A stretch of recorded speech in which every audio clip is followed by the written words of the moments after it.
तो दोस्तों मुन्ना व्लॉग में आप सभी का स्वागत हो। तो आज इस वीडियो में मिलेगा सुपरस्टार धनंजय धड़कन का किस चैनल से गाना रिलीज होता है और किस स्टूडियो में गाते हैं धनंजय धड़कन और कहां पे रहते हैं, तो सब इस वीडियो में मिलने वाले हैं। तो चलिए वीडियो के स्टार्ट करते हैं। और हमारे चैनल पर अभी नए हैं तो चैनल के थोड़ा कर देना सब्सक्राइब और साथ में बेल आइकॉन प्रेस कर देना ताकि ऐसे ऐसे धनंजय धड़कन का वीडियो अपडेट के साथ पहुंचते रहे।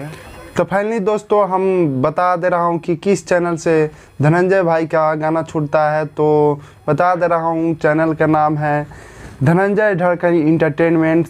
धनंजय धड़कन इंटरटेनमेंट से उनका गाना रिलीज होता है। और कहाँ रहते हैं तो बता दे रहा हूं कि धनंजय धड़कन दिल्ली में रहते हैं। दोस्तों एक नए अपडेट के साथ धनंजय धड़कन का न्यू गाना जो आया है, पब्लिक के बीच धमाल मचाते हुए गाना का बोल है बवाले लगबे ए सैया जी, जो धनंजय धड़कन इंटरटेनमेंट पर है। और जाइए धनंजय धड़कन इंटरटेनमेंट को सर्च कीजिए और गाना सुनिए ई बवाले लगबे ए सैया जी। दोस्तों एक और बात बता दे रहा हूँ कि धनंजय धड़कन का जो न्यू गाना आया है उसका बोल है बवाले लगबे ए सैया जी, जो पब्लिक के बीच बहुत बवाल मचाते हुए गाना अभी बज रहा है।